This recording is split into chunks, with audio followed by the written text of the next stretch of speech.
오늘 우리가 정말로 모두를 사랑하는 일이 얼마나 어려운지 제가 지난주에 말씀드렸습니다. 동그란 사람, 네모난 사람, 세모난 사람, 별난 사람. 사람은 다 틀려요. 정말 제가 다 틀리다는 걸 얼마나 느끼느냐 하면은 내 친구들하고 냉면을 먹어도 내 친구 중에 아주 친한 친구가 하나 있는데 얘는 냉면을 먹으면은 달걀이 나오잖아요. 근데 걔는 흰자만 좋아해요. 근데 저는 노른자만 좋아해요. 저는 노른자만.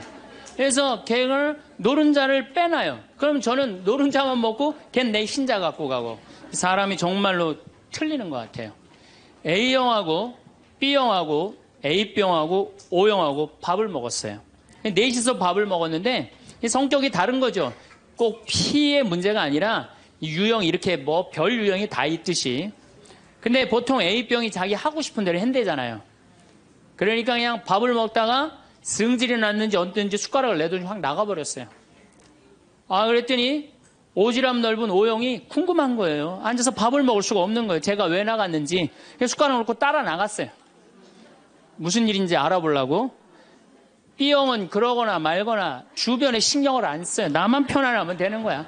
밥을 그냥 먹는 거예요. 계속 상관하지 않고. 그랬더니 소심한 A형이 밥이 안 넘어가는 거예요. 그래갖고 아무 신경도 안 쓰고 밥을 먹는 B형을 쿡쿡 찌르면서 한마디 합니다. 혹시 제 A병 나 때문에 삐져서 나간 거 아니냐. 그러니까 신경 쓰지 말아야 되는 건데도 신경을 다 쓰는 거예요.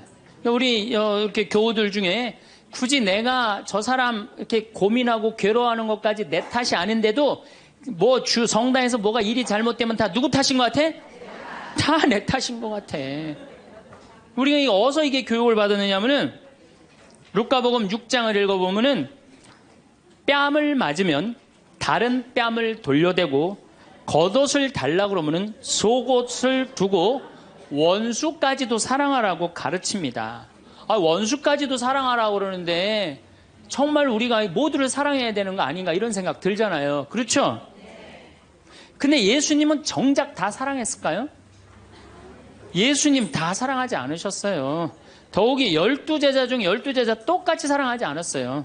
12제자 중에 누구를 특별히 사랑했느냐면은 베드로, 야고보, 요한만 특별히 사랑했어요. 거룩한 변모 때 누굴 데리고 갔어요? 베드로, 야고보, 요한만 데리고 갔어요. 아니 그 기가 막힌 모습을 보여주려면 다 보여주지. 왜 3명만 데리고 가? 나머지 9명 기분 나쁘게. 그렇잖아요. 그리고 회당장 야이로의 딸 살리러 갈 때 누구만 데려갔느냐면 베드로, 야고보, 요한만 데려가요. 다른 사람은 그 부모 외에는 아무도 따라오지 못하게 했다고 그래요. 못 따라간 제자들 섭섭할 것 같아, 안 섭섭할 것 같아요? 근데 여러분들은 밥 먹으러 가는데 한 3명만 데려가야 되는데 나머지 6명 남아있으면 찝찝해, 안 찝찝해요? 앞으로는 그러지 마세요. 예수님이 겟세마니 동산에서 내 마음이 괴로워 죽을 지경이니 나와 함께 깨어 있어줘라. 그렇게 하고 가까이에 누구만 불렀느냐면 베드로, 야고보, 요한만 불렀어요. 예수님도 12 중에 3명만 이렇게 사랑했는데 여러분들은 레조 단원들 12이면 12명 어떻게 다 사랑해. 그 중에 3명만 사랑해도 누구하고 똑같아? 예수님하고 똑같은 거예요. 근데 놀랍게도 마태복음 18장에 이런 얘기가 나옵니다. 만약에 이웃이 잘못하면 우선 개인적으로 그러지 말라고 말하고 다음 한두 사람의 증인을 세우고 그래도 말 안 들으면 교회에 알리고 그래도 말 안 들으면 세리나 이방인 취급을 하라고 그래요. 그러니까 끝까지 끌어안으라는 말도 하셨지만은 어떻게 말 안 들으면 무슨 취급하라고 그래? 세리나 이방인 취급하라고 그래요. 마태복음 23장을 보면은 바리사이파, 사두가이파, 성구갑 이마에 팔 놓고 다니면서 일반 사람에게는 무거운 짐 지어놓고 자기는 손 하나 까딱하지 않는 이들에게 회칠한 무덤, 독사의 족속이라고 욕을 해대요, 예수님이. 그러니까 예수님은 어떻게 모두를 다 사랑했어요? 아니에요. 마음에 안 드는 사람들, 단죄해야 될 사람 단죄하셨어요. 그 예수님 또 그렇게 많이 참지도 않으셨어요. 우리 교우들처럼 그렇게 많이 참지도 않으셨어요. 요한복음 2장에 예수님이 성전 정화를 하는데 너무 막 성질이 나시니까 어떻게 해요? 상을 둘러엎고 채찍질로 그냥 정말로 난리를 치세요. 그러니까 여러분들도 이제는 너무 참지 마세요. 그러다가 여러분들 누가 다쳐요? 내가 다쳐요. 그런데 성당에 나오면 자기를 버리고 자기 목숨을 구하려 하지 말고 예수님 십자가를 지고 따라야 된다. 이 말이 꽉 귀에 들어오는 거예요. 순교자들이 이렇게 사셨다. 순교자들이. 우리들도 하느님 제대로 믿으려면은 순교자나 예수님처럼 그렇게 십자가 지고 참아야 된다. 그리고 우리 또 선조들은 또 얼마나 대단해요. 막 피가 그냥 뼈가 튀어나오도록 맞으면서도 그걸 다 참고 배교하지 않고 하느님 사랑하고 그냥 그 사람들도 구원해서 기도했잖아요. 그러니까 자기를 미워하고 남을 위해서 살아야 한다고 자기에게 어떤 일이 있더라도 주님께서 주시는 십자가라고 생각하고 참고 살아야 된다. 이렇게 우리는 이 말씀에 눌려 살아요. 이걸 뭐라고 그러냐면 십자가 컴플렉스라고 그래요. 십자가 컴플렉스. 나도 십자가를 져야 된다. 예수님이 손목에 못 박혔을 때 얼마나 아팠을까? 그거 그냥 심줄을 뚫고 지나갔을 때 얼마나 아팠을까? 발목 못 박히셨을 때 얼마나 아프셨을까? 그러니까 나를 죽이려고 애쓰고 웬만한 일은 주님은 주시는 시련과 십자가라고 참고 견디고 살면은 내면에는 기쁨이 하나도 없고 정신적 질병에 시달리는 경우가 많아요. 순교가 아니라. 그래갖고 그냥 우리 천주교 교우들은 이혼도 못하고 살아요. 남편이 그냥 맨날 술 먹고 때리고 빚지고 노름해. 도저히 아이들을 데리고 살 수가 없어. 그래갖고 그냥 구역장님이나 레조 단장님한테 상담을 합니다. 나는 정말로 이제 도저히 저 남편하고 못 살겠다고. 열심한 구역장님이나 레조 단장님이 한마디 해요. 아유, 데레사 자매, 십자가에 계신 예수님 생각을 해야지. 십자가에 계신 예수님 생각하고 어떻게 하라는 거예요? 참고 살아라니까. 그러니까 참고 살려니 이 자매는 기쁨이 있어요, 없어요? 기쁨이 없는 사람들의 특징이 뭐냐? 선교를 못해요. 기쁨이 없는 사람들은 선교를 못합니다. 왜? 개신교는 정말로 막 하느님 믿으면서 기뻐, 즐거워. 그러니까 주위에 이제 막 세상에서 힘든 사람들한테 뭐라고 그러냐면 우리 교회 가자. 우리 교회 가면은 정말로 기뻐. 구원받을 수 있어. 정말 행복할 수 있어. 그리고 막 끌고 가요. 근데 우리 기쁨이 없는 천주교 교우들은 주위에서 힘들고 고통스러운 사람이 있으면은 성당 가자는 말이 안 나와요. 왜? 너도 한번 나하고 성당 가서 십자가 지고 한번 참아볼래? 이 말이 안 나오는 거예요. 그래서 우리 천주교는 참고 살아야 되기 때문에 신앙생활이 우울해요. 개신교는 기쁨, 찬양, 영광, 감사, 아멘, 알렐루야 이런 거거든요. 근데 우리는 우울해. 우리 교우들은 그냥 봄판공, 가을판공, 양심성찰, 십자가의 길, 참회의 절 이런 거란 말이에요. 그냥 기쁨이 없는 신앙생활. 여러분들 죽을 때까지 참고 사느라고 기쁨 하나 없이 우울하게 산다면은 이분은 아마 지옥 맨 밑바닥에 갈 가능성이 많아요. 단테의 신곡을 읽어보면은 지옥 맨 밑바닥에 많은 사람을 가둬놨어요. 그래서 이 사람들한테 물어봤어요. 이 사람들은 살아생전에 무슨 죄 때문에 지옥 맨 밑바닥에 왔습니까? 물으니까 안내하는 사람이 다른 죄가 아니라 이 사람들은 세상에서 살 때 하느님을 믿는다고 하면서 기쁘게 살지 못하고 늘 우울하게 한숨만 쉬며 산 죄 때문에 여기 왔다고 그래요. 그러니까 기쁘지 않은 사람들이 어디 가는 거야? 지옥 가는 거예요. 그러니까 이 세상에서 기쁘게 산 사람은 천당 가는 거고 이 세상에 우울하게 산 사람들은 어디가? 지옥 가는 거야. 그러니까 여기 있는 분들 중에 지금 내가 십자가 지느냐고 우울하고 이런 분들 어디 갈 가능성이 많아? 지옥 갈 가능성이 많아요. 그래서 우울한 사람이 가는데 아예 정해놨어요. 제 5옥에 간대. 지옥 중에. 지옥 1옥부터 9옥까지 있는데 5옥에 간대. 5옥. 슈바이처 박사는 물 없는 강처럼 기쁨 없는 그리스도인, 기쁨 없는 신앙, 기쁨 없는 사람이 세상을 피곤하게 한다는 거예요. 여러분들 성당에서 나온다고 딱 모임을 가졌는데 그냥 우울하게 이렇게 앉아있으면은 그 사람 보고 있으면은 피곤해요, 안 피곤해요? 반짝반짝 웃는 사람이 있으면 기분 좋아요, 안 좋아요? 그러니까 기쁨이라는 게 굉장히 중요한 거예요. 참느냐고 그냥 이러지도 못하고 저러지도 못하고 그렇게 살면 안 된다는 거죠. 여기 지금 우리 교우들 지금 옷 입고 온 거 보면은 다 까만색이야, 다 지금. 아니, 명동으로 오면 좀 색깔을 이쁘게 입고 와야 될 거 아니야. 명동에 나오는데.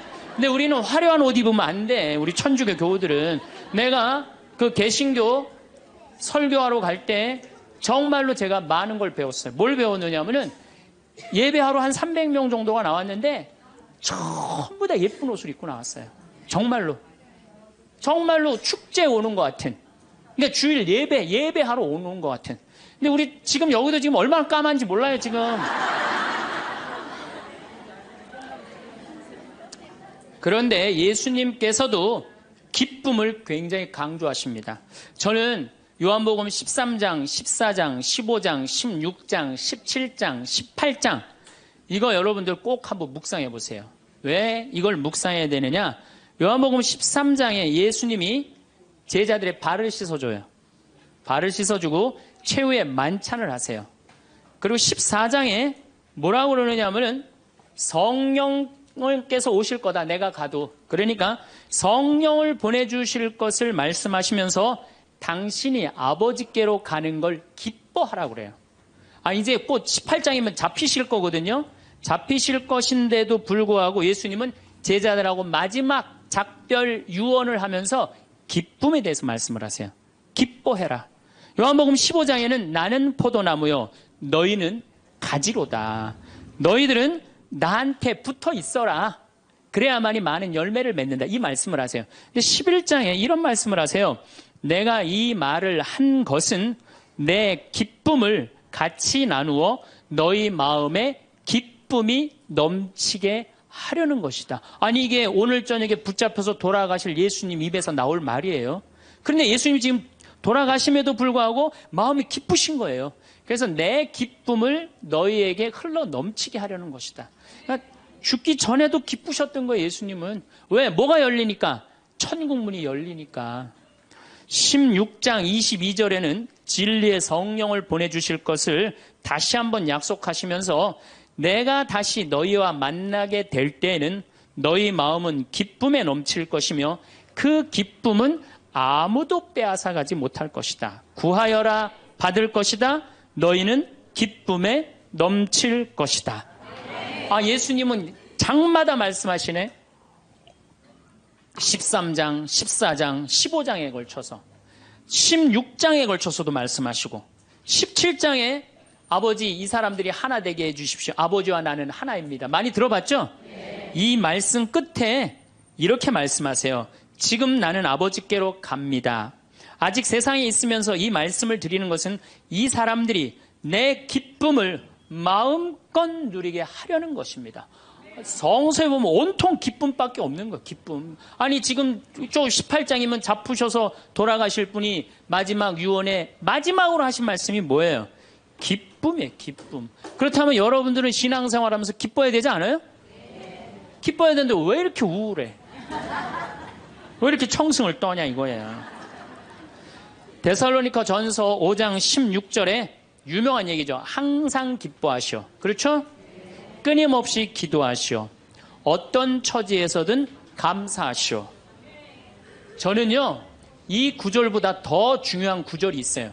그 다음 구절이 이것이 우리 주 예수 그리스도를 통하여 드러내신 하느님 아버지의 뜻입니다. 그러니까 여러분들이 항상 기뻐하고 어떤 처지에서든 감사하고 끊임없이 기도하는 것은 누가 예수님을 통하여 드러내신 누구의 뜻이야?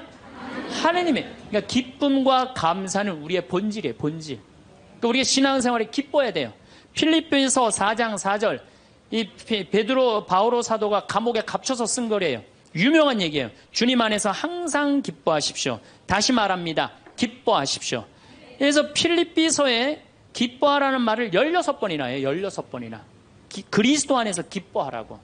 그러니까 여러분들은 신앙생활하면서 기뻐야 돼. 예수님이 일생 수고순환하셨기에 우리도 일생 수고순환해야 된다고 이야기하는 사람들 이거 잘못 알고 있는 거예요. 여러분들 신앙생활은 기뻐야 돼. 우리 천주교 교우들은 무조건 우리는 우울하게 해야 돼. 누가 강력하게 우리 가운데 앞에 있어? 십자가가 있으니까. 그러니까 성가를 들어봐도요, 미쳐요. 이제 조금 있으면 대림절 시작되는데, 대림절 때 내가 제일 복장 터지는 성가가 뭐냐면, 구세주 빨리 오사, 이 성가가. 이 노래를 어떻게 부르느냐면, 구세주 빨리 오사, 어둠을 없이 하며 동정 마리아에서 탄생하옵소서. 이렇게 부른단 말이야. 근데 이 노래는 이렇게 부르면 절대 안 돼요. 이 노래는 못 갖춘 마디로 시작해서 8분의 6박자야. 강량약, 중강량약. 이거 춤추듯이 불러야 되는 거예요. 어떻게 불러야 되느냐면, 구세주 빨리 오사, 어둠을 없이 하며 동정 마리아에서 탄생하옵소서. 이렇게 불러야 되는데, 우리 교우들은 어떻게 부르느냐면, 원조들이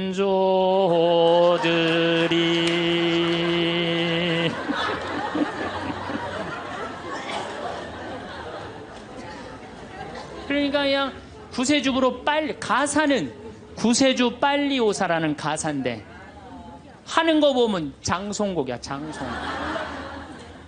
기쁨이 없는 거죠.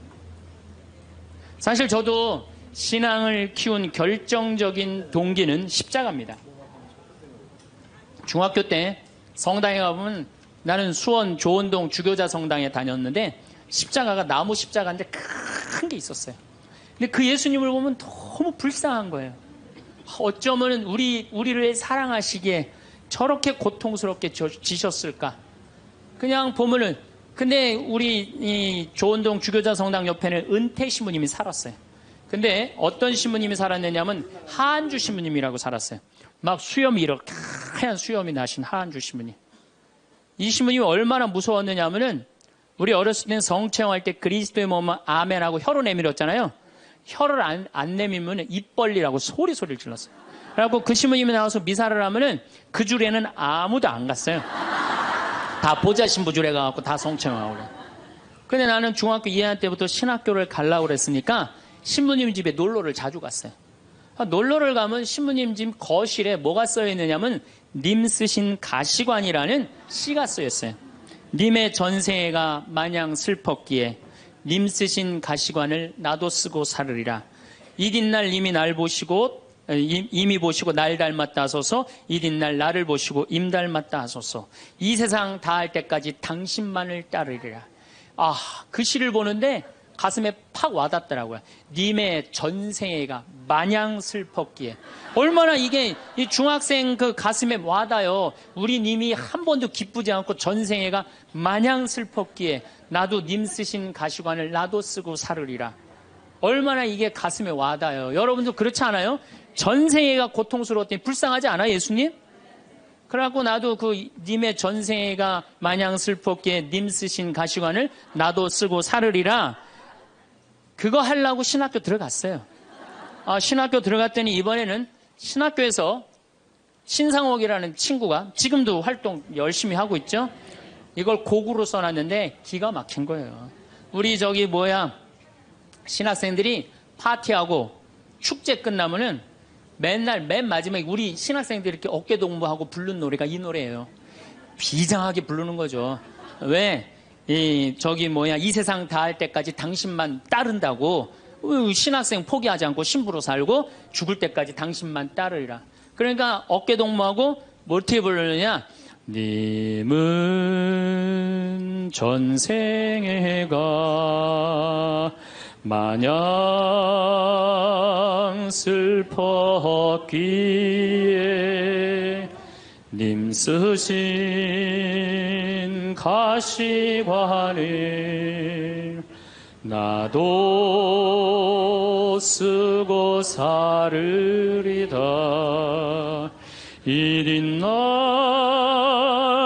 님이 보시고 날 닮았다 닮았다 하소서. 이린 날 나를 보시고 임 닮았다 하소서. 이 세상 다할 때까지 당신만 따르리라.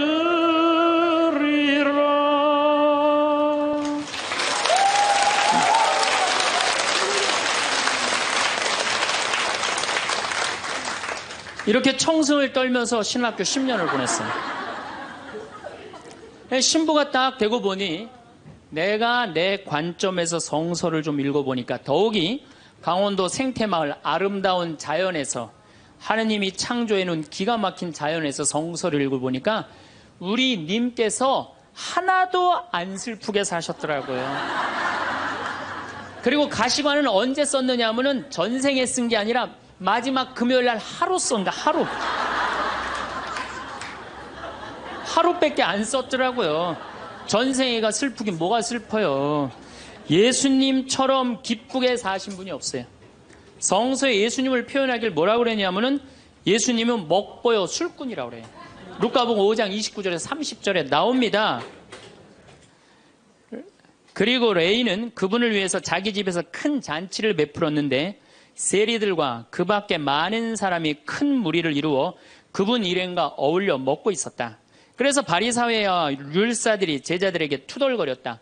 어째서 세리와 죄인들과 어울려서 먹고 마시고들 있어. 그러니까 예수님은 늘 먹고 마시고 마셨던 게 일이에요. 세례자 요한하고는 정반대의 행보를 보내세요. 세례자 요한은 금욕과 고행을 하는 정신적인 지도자였어요. 마르코복음 1장 6절을 보면 사막에서 지내면서 낙타 털옷을 입고 들꿀을 먹으면서 지냈다고 그래요. 뭐 꿀 먹으면 좋은다고 그랬는데 꿀을 요만큼 하루 겨우 견딜 만큼 먹었던 거예요. 정말로 금욕을 했던 사람이에요. 그런데 이 세례자 요한하고 예수님은 정반대야. 그러니까 예수님이 뭐라 그래? 세례자 요한에서 먹지도 않고 마시지도 않으니까 저 세례자 요한 보러 미쳤다고 그러고 내가 먹고 마시니까 나보러 마귀 들렸다고 그러고 그런다고. 그러니까 먹고 마시는 걸 당신도 인정한 거예요. 먹고 마시는 걸 참 좋아하셨어요. 예수님처럼 축제 좋아하신 분이 어디 있어요? 예수님은요 잔치집마다 쫓아다닌 분이 예수님이에요. 오늘 이 레이 집도 쫓아다녔죠. 바리사이 집 갔죠. 자케오 잔치 갔죠. 가나의 혼인잔치 잔치집 갔죠. 그 다음에 나자로가 죽었다가 살아나온 다음에 잔치 차린가 거기 잔치 갔죠. 당신 항상 뭐라 그래? 당신을 신랑에 비유하셔. 혼인잔치 신랑에. 이런 축제를 좋아하신 분이 전생애가 뭐가 마냥 슬펐어요. 마르코 삭을 잘라먹는 제자들을 꾸짖는 바리사이를 향해 예수님 이렇게 말씀하십니다. 사람이 안식일을 위해서 있는 게 아니라 안식일이 사람을 위해서 있는 것이다. 사람이 행복해야 된다는 거예요. 그런 것 때문에 사람이 매달려서는 안 된다는 거예요. 그러니까 예수님이 우리한테 주고 싶었던 건 이런 기쁨이에요. 기쁨. 그리고 예수님이 우리한테 주고 싶었던 거는 행복이에요. 행복. 마태복음 5장에 가장 산상설교 맨 첫 구절이 뭐예요? 행복론이에요. 행복론. 행복하여라 마음이 가난한 사람들. 행복하여라 마음이 깨끗한 사람들. 행복하여라 마음이 온유한 사람들. 행복하여라 슬퍼하는 사람들. 행복하여라 아픈 사람들. 행복하여라 옳은 일을 하다 박해를 받는 사람들. 너희는 기뻐하고 즐거워하여라. 하늘에 받을 상이 크다. 그러니까 우리 보러 행복하라고 그러는 거예요. 예수님. 예수님 기쁨을 처음 입을 열어서 하신 거는 행복론이고 마지막에 돌아가실 때는 기쁨이에요. 기쁨. 우리한테 기쁨과 행복을 주고 싶었던 거예요. 근데 그냥 2000년 지나서 와서 보니까 그냥 천주교들 그냥 기쁨과 행복은 온데간데 없고 옷은 다 까먹고 입고 와갖고 앉아갖고 그냥 원조들이 범죄하 이러고 앉아있으면은 예수님 복장 터지겠어요? 안 터지겠어요?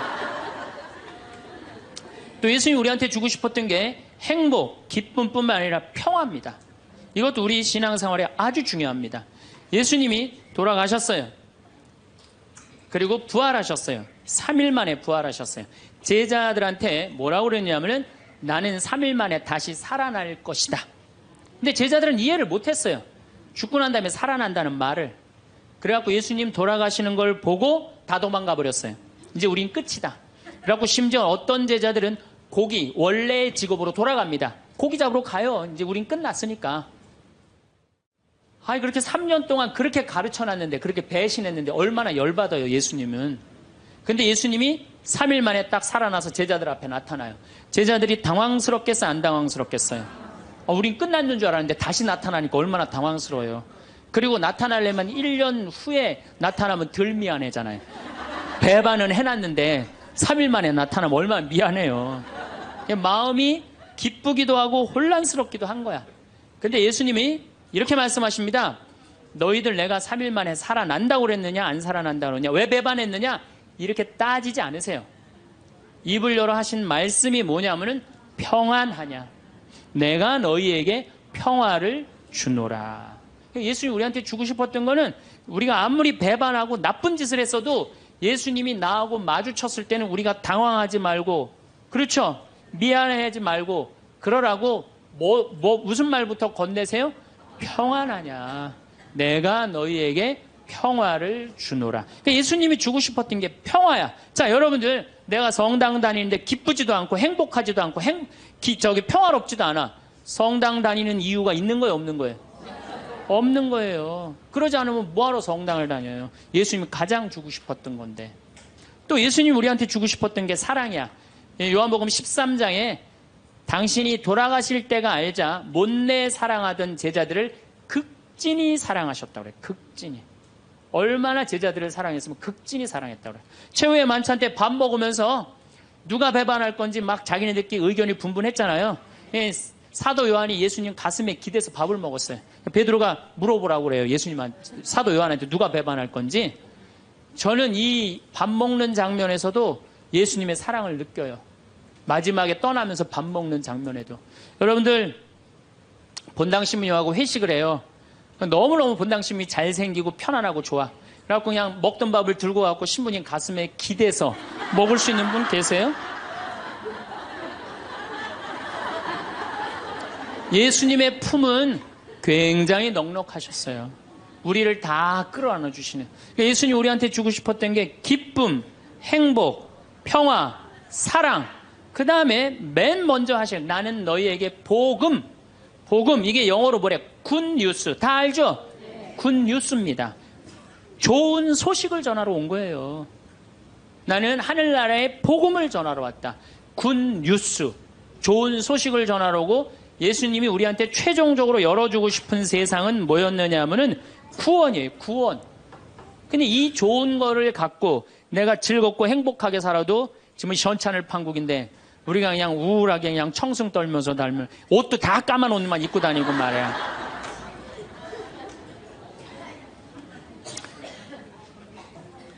그러니까 우울하다 보니까 받은 은혜 감사는 안 하고 아직도 뭘 그렇게 달라고 그래요. 개신교는 정말로 개신교 방송 한번 보세요. 다 손들어서 하는 게 찬양들이죠. 평화방송 보면요, 천주교 교들 보면 다 미사포 뒤집어 쓰고 땅바닥 다 쳐다보고 앉아요. 그러니까 이게 감사의 신앙생활하는 사람이랑 간구의 신앙생활하는 사람이랑은 차원이 틀려요. 감사 드리는 사람들, 찬양 드리는 사람들은요, 그냥 저절로 뜨거워요. 그런데 간구 기도하는 사람, 기도해서 복을 받는다, 이게 기복신앙이에요. 성당에 나와갖고 뭐 이거 달라 저거 달라 이거 해달라 저거 해달라 기도하는 분들 있죠? 기도해서 복 받는 거, 그거 기복신앙이에요. 우리 무당한테만 가갖고 기복신앙 있는 거 아니에요. 성당에 나와서도 기복신앙들 많습니다. 그래갖고 그냥 우리 신부들이 그냥 서양 무당인 줄 알고 그런 분들 많아요. 그래갖고 그냥 저한테 와갖고 그냥 제가 그냥 뭐 무슨 능력이 뛰어난 줄 알고 어디 성령 기도회 가면 안수 기도 해달라는 분, 오늘도 2분 해드렸어요. 물론 오늘 해드린 안수는 내가 기적을 일으키려고 한 건 아니에요. 그냥 하느님의 축복을 빌어준 거지. 그런데 많은 경우 할머니들이 신부님 골 아파요, 신부님 허리 아파요, 신부님 무릎 아파요, 안수 기도 좀 해주세요. 신부님이 해주면 나을 것 같아요. 난 또 착하니까 해주죠. 근데 난 능력이 없는 걸. 그래갖고 머리에 손을 얹고 내가 뭐라고 기도하느냐면은, 하느님, 이 할머니 골이 아프답니다. 내가 해줄 수 있는 건 그것밖에 없어요. 내 손에서는 아무것도 안 나와요. 난 사람도 한 명도 없고. 그러니까 제가 한 2년 전부터 안수기도 안 해줘요. 왜? 아무것도 안 나오는데 누르고 있는 나도 한심하고, 아무것도 안 나오는데 머리 디미는 교우들도 불쌍하고. 그래서 안 해줘요. 여러분들, 정말로 우리가 얼마나 감사하냐. 여기 적어도 명동까지 걸어서 오신 여러분들은 행복한 분들이에요. 눈 2개, 콧구멍 2개, 입 있으면 다 받은 거예요. 정말로. 여러분들, 눈 하나 갈아 끼는데 얼마가 드느냐? 내가 조사를 확실히 해보니까 사실은 이거는 그렇게 하면 안 되는 건데, 눈 하나 정말로 갈아 끼는데 그 장기 매매 시장에서 하나에 1억에 1억. 2개면 2억에 2억. 여러분들 지금 이게 지금 얼마를 깔고 있느냐면 2억을 지금 눈에 깔고 있는 거야. 2억을. 감사해요, 안 감사해요?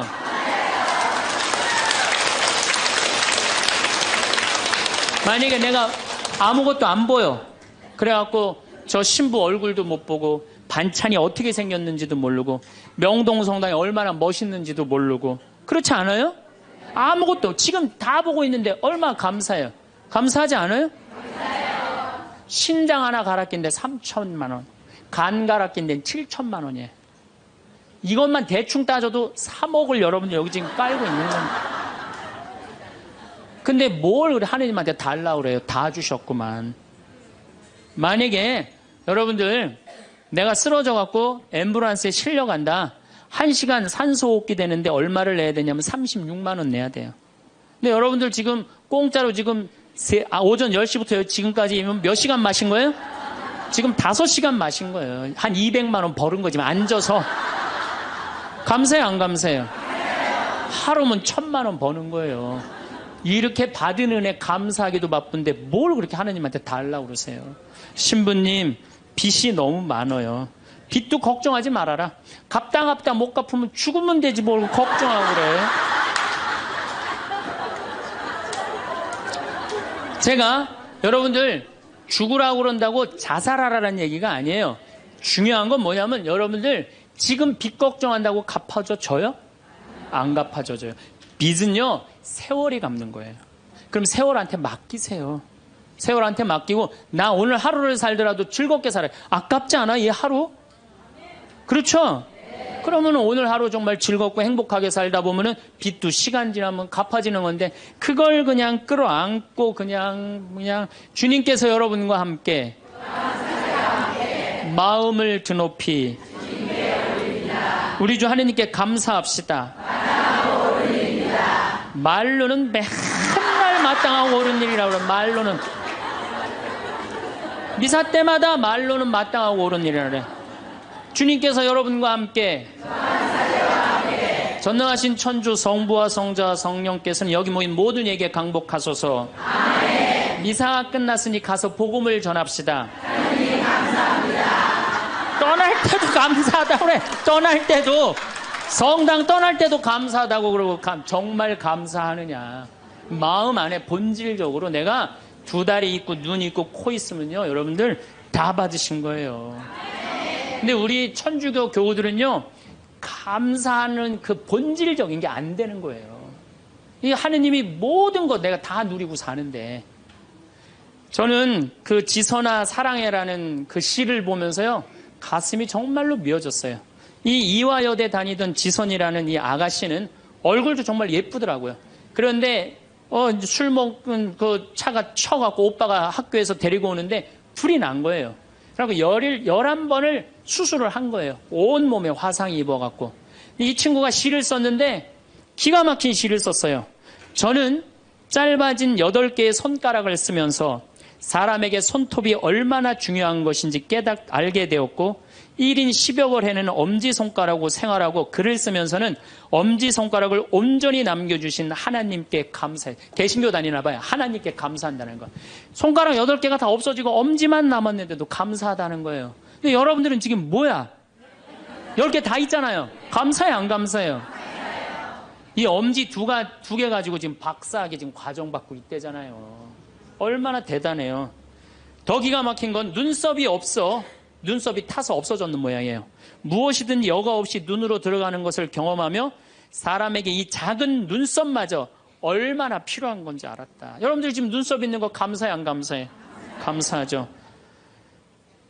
온전치 못한 오른쪽 귓바퀴 덕분에 귓바퀴라는 게 귀에 물이 들어가지 않도록 하나님이 정교하게 만들어주신 거라는 사실을 알게 되었다는 거죠.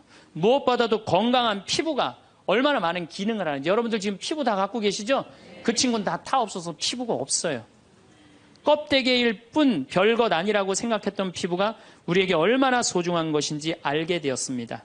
그나마 남겨주신 피부들이 건강하게 움직이는 것에 감사했으며 하나님이 우리 몸을 얼마나 정교하고 세심한 계획 아래 만드셨는지 온몸으로 체험했습니다. 참. 하나님이 생명을 허락하신 이상 그의 생명은 충분히 귀중하고 존중받아야 할 삶입니다. 무슨 얘기냐? 여러분들 다 존중받아야 될 삶이에요. 내 꼬라지가 왜 이러냐, 내 처지가 왜 이러냐, 이런 생각하지 마세요. 사람들이 그런데요, 저러고도 살 수 있을까? 네, 이러고도 삽니다. 몸은 이렇지만 누구보다 건강한 마음임을 자부하며 이런 몸이라도 전혀 부끄러운 마음을 품지 않게 해주신 하나님을 찬양하며 이런 몸이라도 사랑하고 써주시려는 하나님의 계획에 감사드리며 저는 이렇게 삽니다. 누구보다도 행복하게 살고 있습니다. 정말로 이렇게 이 상황이 안 좋은 사람도 감사하고 찬양하고 그리고 살아가는데, 아니 눈 2개, 콧구멍 2개, 다리, 손가락 10개, 귓바퀴, 눈썹 다 있는 여러분들이 한탄을 한다, 원망을 한다. 이거 우리 지금 뭐가 잘못 살고 있는 거예요. 신앙인으로서 숨만 쉬어도 감사한 거예요. 숨만. 그리고 이 대한민국처럼 잘 먹고 잘 사는 나라 있어요? 이렇게 잘 먹고 잘 사는 나라 없어요. 제가 아무리 돌아다녀 봐도 한국처럼 좋은 나라가 없어요. 내가 일본에 가갖고 회를 정식을 시켰어요. 회를 정식을 시켰는데 딱 2점 나오더라고요. 그래서 나는 그게 맛백인 줄 알았어. 맛백이. 그래서 홀딱 먹었어요. 아니, 아무리 기다려도 회가 안 나오는 거예요. 그래서 가이드를 불러서 왜 회가 안 나오냐 그랬더니 아까 2점 먹은 게 정식이라는 거예요. 일본 아이들은 가서 보니까 2점, 3점밖에 안 먹어요. 제가 지난 2월 달에 미국 플로리다 쪽에 강의를 갔어요. 마침 근사한 식당에 초대를 받아서 스테이크를 먹게 됐어요. 야, 호텔에서, 그것도 그냥 회원만 먹는 호텔에서 스테이크를 먹는다고 그러는데 진짜 스테이크 요만큼, 그 다음에 감자, 콩, 수프, 땡이에요, 땡. 아무것도 먹고 났는데 배고프더라고. 거기서 배고프다고 그럴 수도 없고. 근데 한국에 돌아가고 우리 집이 수원이야. 수원 갈비집들 많잖아요. 그래서 갈비집에 가갖고 갈비를 시켰는데 진짜 갈비 나오기 전에 상을 이렇게 하나 들고 나와요. 반찬. 그렇죠? 나는 갈비집 갈 때마다 궁금한 게 갈비 먹으러 가는데 게장이 왜 나오는지 난 이해가 안 돼. 게장 나오지. 그 다음에 또 뭐 나와요? 저기 뚝배기에다가 계란. 그렇죠? 요즘은 다 그거 나오더라고. 그 다음에 또 메추리알. 그 메추리알은 어디나 다 나오는 거고. 그 다음에 사라다 나오죠. 그 다음에 부침개 나오죠. 또 기다리시는데 배고프시다고 국수 말아서 나오죠. 그것만 먹어도 배불러요, 사실은. 그리고 이제 갈비가 4명이 가면 또 딱 4인분 나오면 그냥 그거 먹으면 배가 빵빵해요. 근데 우리는 배 빵빵하면 안 돼요. 배가 터질 때까지 먹어야 돼요. 2인분을 더 시켜요. 그래갖고 그냥 배가 터질 때까지. 그래갖고 그냥 정말 배가 터지기 일보 직전이야. 그런데 대한민국에만 나오는 장면이 하나 있어요. 배가 터질 것 같이 먹었고 갈비뼈가 다 널브러졌으면은 아줌마 하나가 쓱 나와서 이렇게 물어봅니다. 냉면을 먹을래? 된장찌개를 먹을래?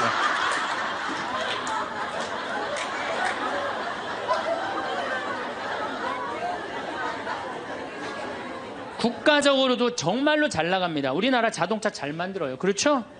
텔레비전 잘 만들어요. LED 텔레비전이라고 미국 시장 96% 휩쓸고 있어요.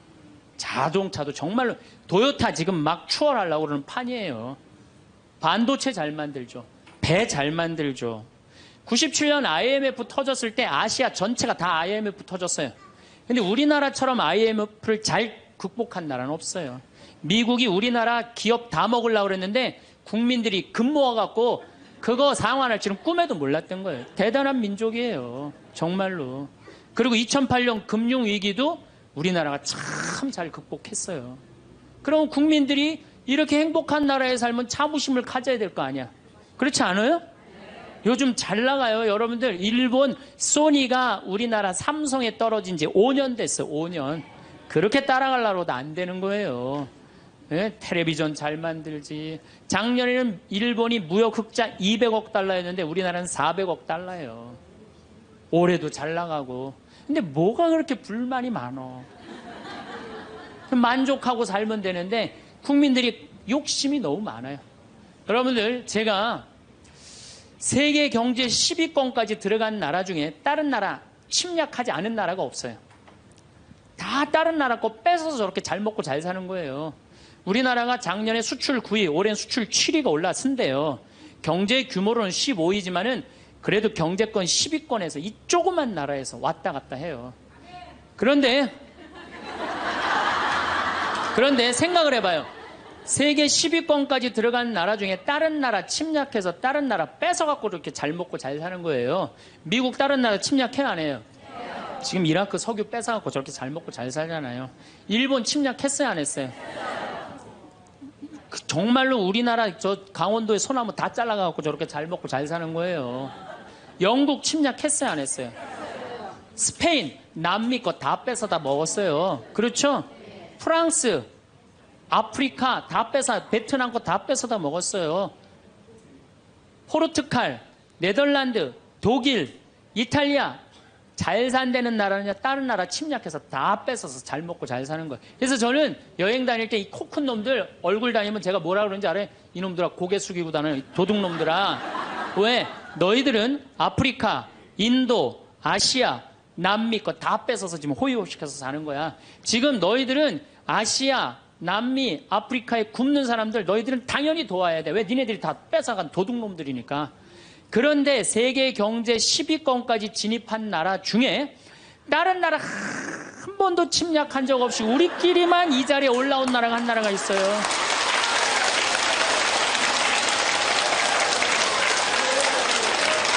그게 바로 우리나라예요. 우리나라. 여러분들 정말로 저는 대단하다고 생각해요. 그래갖고 이 대단한 사람들이 모여갖고 살아갖고 우리나라 이름이 뭐냐면 대한민국이에요. 대한민국. 그러면 감사해야지. 행복해야지. 그런데 왜 176개 국가 중에 행복지수가 102등이야. 2007년 기준으로. 작년에 많이 올라서 65위로. 그래도 자살률은 세계 1위예요. 아직도. 국민들이 욕심이 너무 많아서 그래. 감사를 모르고 나눌 줄을 모르는 거예요. 이제는 먹고 살만 했으니까, 먹고 살만하게 됐으니까 이제는 우리 국민들이 자부심도 가지고 정신적인 성숙도 가지고 나눌 줄을 아는 이 단계에 이젠 들어서야 돼요. 근데 이걸 누가 해야 돼? 우리 천주교 교우들이 앞장서서 해야 돼. 근데 저렇게 맨날 이 까만 옷만 앉아있고 있으니 이거 어떻게 하면 좋아? 그래서 다음 시간에 정말로 우리가 어떻게 하면은 행복하게 살 수 있느냐에 대한 얘기를 조금 더 나누도록 하겠습니다. 감사합니다. 구리 성당에 있는 성 베드로 성당에 강의를 갔어요. 그랬더니 강의하기 전에 할머니들이 다 일어나더라고. 봉사자들이 딱 앉더니 수업하기 전에 한 번씩 노인 10계명을 딱 하는데 그분들이 정한 것 같아. 근데 너무 멋있더라고. 그래서 요거 읽어 한번 드릴게요. 1. 당황해하거나 성급해하지 말고 뛰지 말라. 나이를 먹으면 자꾸 당황할 때가 많죠? 그렇죠? 그리고 막 여기 할머니들 여기 와갖고 방이 어딘지 모르고 막 옥상으로 올라가는 할머니들도 있어요. 그런데 그럴 때 어떻게? 당황해하지 말고 성급해하지 말고 물어보면 돼. 근데 나이를 먹으면 자꾸 당황하라고 성급해. 그리고 안 되면 그 다음에 신경질을 부려요. 왜 이러느냐고. 할머니들 아까 저 밑에서 여기 위에 올라올 때 힘들었어 안 힘들었어요? 그 여기 모든 할머니들이 우리 계단에 올라올 때 막 승질을 내. 힘들다고. 이렇게 꼭대기에 있느냐고. 관광버스 여기까지 끌고 올라오지 왜 우리를 저 밑에서 내려놓냐고. 힘들면 쉬었다가 올라오고, 힘들면 쉬었다가 올라오고, 힘들면 쉬었다 올라오면 되지. 그러니까 절대 당황하지 말라는 거예요. 두 번째, 자식이 무엇을 해줄까를 기대하지 말라. 참 좋은 얘기 같아. 그러니까 할머니들이 서서 이걸 다 외우더라고. 자식이 뭘 해줄까 기대하지 말라. 거지근성을 버리라는 거예요. 거지근성. 누가 날 해줄까. 돈 제일 많이 깔고 있는 건 누구? 할머니, 할아버지들이 제일 많이 깔고 있는 거야. 근데 그거를 쓰는 방법을 모르는 것 뿐이죠. 이제 쓰는 방법을 배우세요. 내일 은행에 가갖고 잡히세요.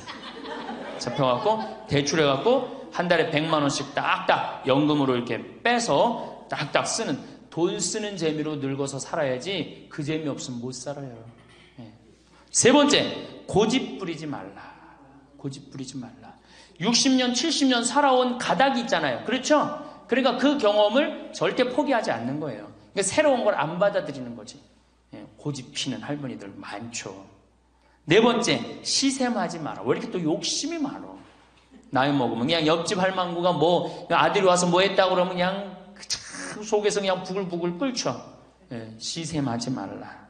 다섯 번째, 공치사하지 말라. 이것도 참 좋은 것 같아요. 공치사. 내가 니네들 어떻게 키웠는데, 내가 니네들 어떻게 키웠는데, 아플 때 업어서 밤에 이 약국에 달려가고 막 두들겨갖고 내가 너를 어떻게 키웠는데, 그냥 대동아 전쟁부터 뭐 그렇게 할 얘기가 많아. 얘기만 하면 그냥 대동아 전쟁에 시집와갖고 고생한 얘기, 6.25 전쟁 때 피난 간 얘기, 전쟁 끝나고 나는데 똥구멍이 찢어지게 가난하게 고생한 얘기, 그냥 줄줄이 그냥. 어떤 할머니는 비산동에 있었던 그 할머니는 아마 돌아가셨을 거야. 굉장히 나이 먹은 할머니인데 고해소에 들어오면요, 3공학에 잘못한 거, 4공화국에 잘못한 거, 5공화국에 공화국별로 죄를 고백해요. 그런데 이 할머니는 죄의 본질은 뭐야? 이렇게 힘들게 내가 살아왔는데, 내가 자식 하나를 키웠는데 이 자식이 너무너무 속을 썩여갖고 지난주 너무 속상해갖고 줄미살 빠진 거야. 죄는 줄미살 빠진 건데 이 줄미살 빠지는 과정을 3공화국부터 설명을 해야 돼. 3공화국, 4공화국, 5공화국. 그런데 다음에 또 고해성사 보면 신부님, 내가 3공화국 때, 4공화국 때, 5공화국 때 꼭 얘기를 해요. 변함없이 1년 365일 고해성사 들어오면 내가 외워. 그래. 저 할머니가 하면 그래. 3공화국 때, 뭐 이승만 때, 뭐 똑같이 해요. 다 외워. 내가 끝까지. 그러지 마세요. 공치사하지 말라는 거야. 내가 옛날에 너희들을 어떻게 키웠는데, 애들은 뭘로 들어?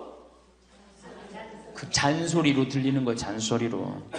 그리고 과거를 얘기하는 건 불행한 거예요. 미래를 얘기해야 돼요. 미국에 할머니 한 분이 99살에 대학을 들어갔어요. 경영학과를 들어갔어요. 102살에 졸업한대요. 네 할머니 꿈이 뭔지 알아요? 102살에 졸업해갖고 취직해갖고 그거 버는 돈으로 아프리카의 어려운 애들 도와주는 게 꿈이야. 이 할머니는 99이라도 나가보기에는 할머니 아니에요. 대학생이지. 나이는 숫자에 불과한 거예요. 나이는. 그러니까 우리 할머니들 과거 얘기하지 말어. 뭘 얘기해? 미래. 앞으로 뭘 할 거다. 내가 앞으로 3년 동안 돈 모아서 성지순례 갈 거다. 김경환 성당 갈 거다. 3년 동안 돈 모아서 내가 제주도 이시돌 목장 갈 거다. 내가 돈 모아갖고 뭘 할 거다. 미래를 얘기하란 말이야. 과거 얘기하지 말고. 신부 우리가 다 살았는데 다 살기 뭘 다 살아. 아직도 20년, 30년 남아있는데. 여섯 번째, 날마다 샤워하라. 이것도 참 멋있는 것 같아. 날마다 샤워하라. 안 씻고 사는 할머니들 많죠? 그렇죠? 근데 날마다 샤워하는 거 참 좋은 것 같아. 날마다 속옷을 갈아입어라. 그렇죠? 그러니까 항상 깨끗하게 살라는 거예요. 항상 깨끗한 옷, 이쁜 한복 이런 것도 입고 곱게 좀 있으라는 거야. 맨날 이건 뭐 몸빼바지 비슷한 거 입고 그냥 돌아다니지 말고 파마도 좀 이쁘게 하고. 그러니까 내가 항상 하는 얘기 아니야. 여기 온 할머니들 지금 딸이 있는지 아들이 있는지 금방 구분이 돼. 아들만 있는 할머니는 어때? 파마를 어떻게 하고 와? 철모 뒤집어 쓴 것처럼 해고 와요. 아들만 있는 할머니들 몇 있어 지금. 그런 할머니들. 자기 아들은 엄마가 파마를 철모 뒤집어 쓴 거 했든지 뭐 했든지 관심 없어요. 딸이나 돼야지 엄마 그 좀 염색도 좀 하고 웨이브도 좀 이렇게 주고 그러라고 그러지. 이 8번째, 많이 듣고 조금만 말하라. 많이 듣고 많이 들으라는 거는 공부하라는 얘기예요. 공부. 제가 내일 이제 그 얘기는 드릴 거예요. 그 다음에 9번째, 많이 움직이고 많이 걸어라. 이 굉장히 중요해요. 나이 먹으면 자꾸 근육이 땡기기 때문에 걷고 싶어, 안 걷고 싶어요? 안 걷고 싶죠? 그러니까 안 걷고 싶으니까 그냥 집에서 참 쪼그리고 앉아있어. 쪼그리고 앉아있으면 굳는 거예요. 그대로 굳어버리는 거예요. 쪼그리고 앉아있으면. 그러니까 가능한 한 많이 걸으라는 거야. 그러니까 성당 평일미사 열심히 다니세요. 그냥 다닐 수 있을 때까지 다니시는 게 좋은 거예요. 그러니까 우리 할머니들은 지금 이 나이에 비산동 성당에 어르신 성경대학 나와서 배우지, 평일미사 나오지, 성경대학 나오면 밥 주지, 친구 있지. 아, 하느님 믿어서 받는 은총이 어때요? 정말 엄청난 거예요. 그런데 하느님한테 죽을 때 안 바치고 죽고 누구한테 주고 죽으려고 그래?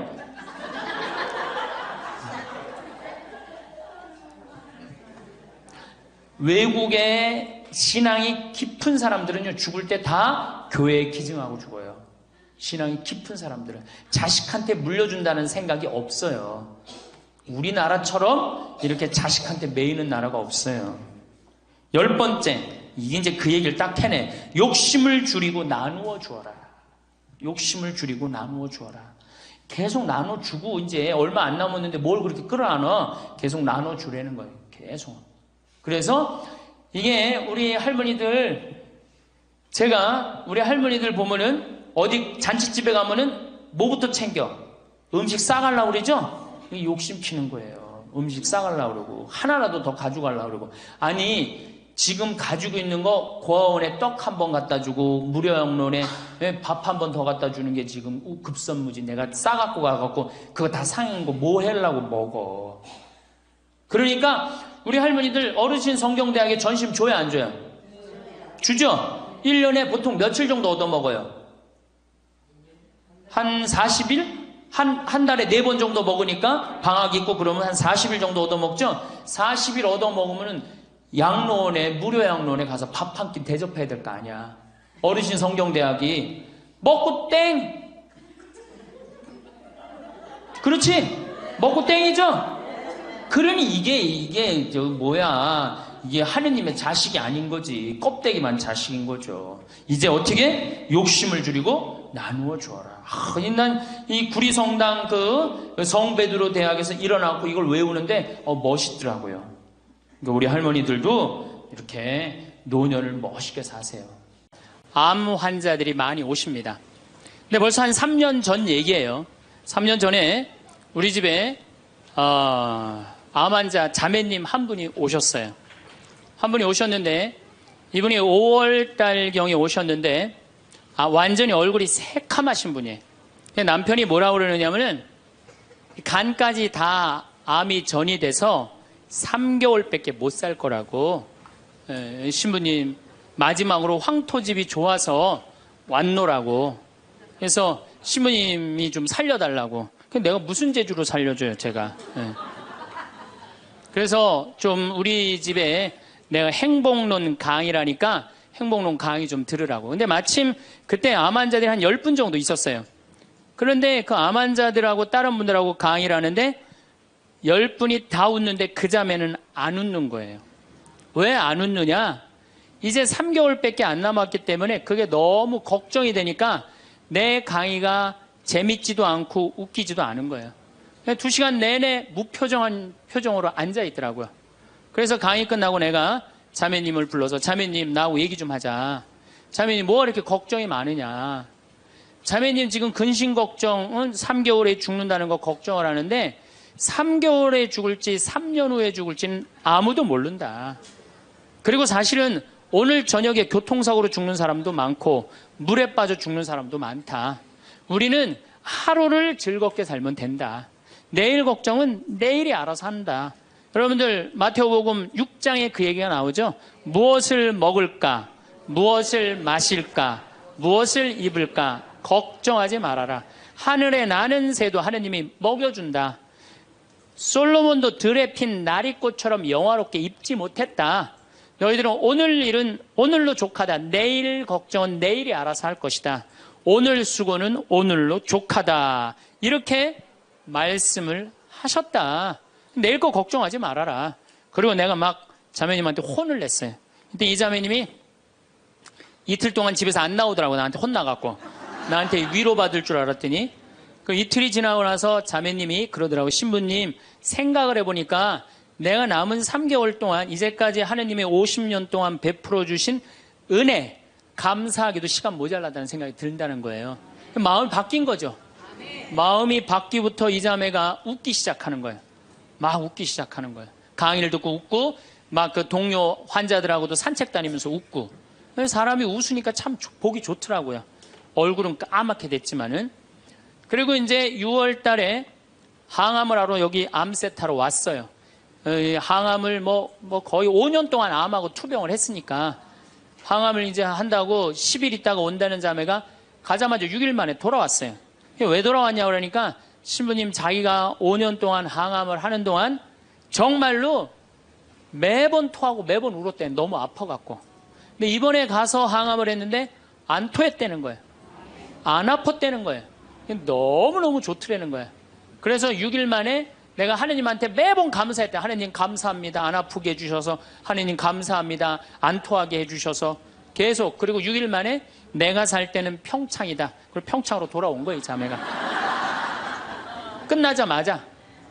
그래갖고 이제 우리 집에서 이제 생활을 하는데 후배 암 환자들이 오면은 내가 시키지도 않았는데 이 자매가 데리고 다니면서 감사해야 된다. 찬양해야 된다. 자매가 알아서 하는 거죠. 근데 우리 집은 이제 7월 달이 되면은 아이들이 환경 교육을 받으러 한 4,000명 정도 와요. 그래서 암 환자들이 사실은 다 집으로 보내요. 그 자매도 이제 전라도 순천 분인데 가시라고 가셨다가 방학 끝나면 오라고. 자기는 안 간다는 거. 내가 살 때가 여긴데 어딜 가냐고. 그래도 갔다가 오시라고. 그리고 자매님이야 암 걸리신 분들 다 집으로 보냈어요. 8월 달이 되면은 전에는 밀린 강의가 많아갖고 여름방학 끝나면 전국으로 강의 다니냐고 정신이 없죠. 암 환자들 일일이 다 체크를 못했어요. 그 자매를 까먹었어요. 까먹고 이제 10월 달이 됐어요. 10월 달이 됐는데 형제님이 전화를 하셨어요. 베드로인데. 신부님, 저 베드로예요. 그러면 그때 전화한 거는 이제 이미 세상 부인이 떠나갖고 이제 장례 치르고 사모하고 49제 하고 그러고 난 다음에 이제 내 생각이 나서 대개 이제 우리 집에 이제 오신 분들이 그렇게 전화를 많이 하세요. 이제 돌아가셨고 다 장례 끝났고 어디다 모셨고 그래서 신부님 이제 기도해달라고. 그래서 이제 자매님 어떻게 됐느냐고 나는 이제 어디다 묻었느냐고 이렇게 이제 물어본 거죠. 네. 그랬더니 형제님이 신부님 우리 마누라가 이틀 전인가 3일 전에 서울에 가갖고 그 그 방사능 치료하려고 갔는데 그 암세포를 검사를 했는데 신부님 글쎄 암세포가 다 사라졌다는 거예요.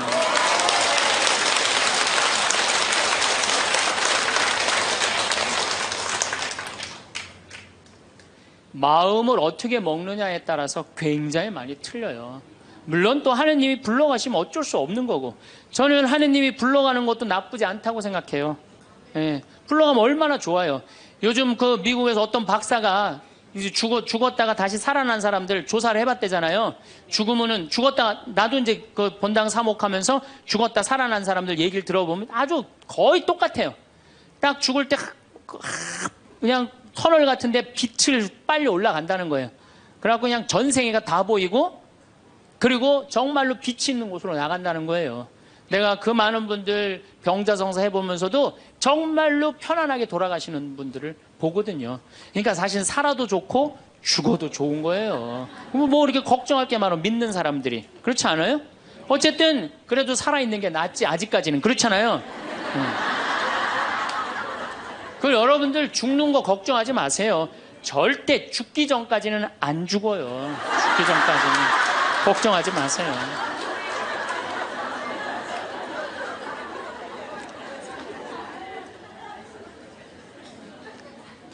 축하한다고. 근데 산책을 나갔다는 거예요. 아, 그렇다고. 예. 그래갖고 이제 이제 11월 달이 됐어요. 우리 집에 이제 은퇴 신부님들이 자주 오세요. 그래갖고 이제 은퇴 신부님들 장어를 사드린다고 내 차에 모시고 가는데 저녁에 전화가 왔어요. 근데 젊은 여자야. 신부님, 84살 먹은 신부님, 73살 먹은 신부님을 내 차에 태고 운전을 하고 하는데 전화가 왔는데 내가 모르는 번호야.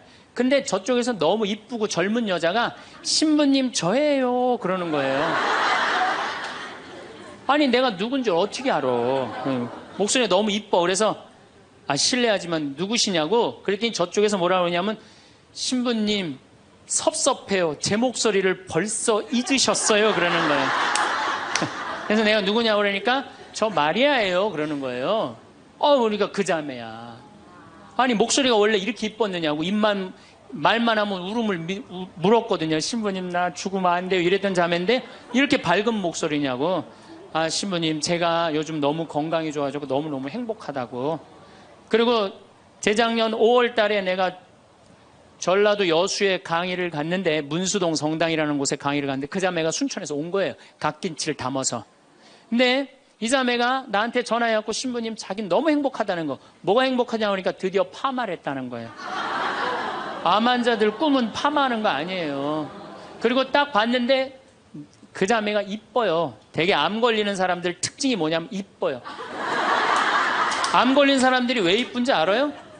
이쁘니까 승질을 못 내잖아요. 이쁜 척 해야 될 거 아니야. 그러니까 화나는 일이 있어도 다 참고 사는 거야. 그러니까 이쁜 사람들이 암에 많이 걸려요. 또 어떤 사람이 법 없이도 사는 사람들이 암에 많이 걸려요. 다 참고 그게 다 암이 되는 거예요. 그걸 참고 사느냐고. 참 예쁘게 생겼어. 그 많은 분들 중에 딱 마리아 자매가 눈에 딱 띄더라고요. 우리 직원들은 몰라보더라고. 얼굴이 분홍색으로 변하고. 나를 끌어안으면서 자기 너무 행복하다는 거. 그러니까 이 자매는 딱 끌어안았는데 내가 성령으로 꽉 차 있는 거 느끼겠더라고요. 근데 3개월 만에 돌아가신다는 분이 지금 3년째 살고 있어요. 지금까지도. 그래서 여러분들 우리가 마음을 근심 걱정하지 말고 감사하다가 살다 보면은 우리한테는 늘 행복한 일이 벌어진다. 신부님 결혼 생활을 한번 해보세요. 얼마나 화가 나나. 여러분들 누구 때문에 제일 많이 화가 나요? 남편, 아내, 자식들 때문에 화가 나죠. 이 자식들하고 관계를 보면은 자식 그냥 아무 잘못도 없는데 자기 화나면 자식들한테 뭐라고 폭언을 쏟아붓느냐면은 다 필요 없어. 너도 필요 없어. 그러죠? 밥이 넘어가냐? 뭐 이런 말 막 하잖아요. 자식들한테. 근데 여러분들 자식들한테 화로 키우면 그 화가 자기한테 돌아옵니다. 제가 한 15년 전에 용산 전자랜드에 내 후배 신부가 전축을 산다고 그래서 전축 사러 갔어요. 그때 2월 15일경이었어요. 졸업 시즌이었어요.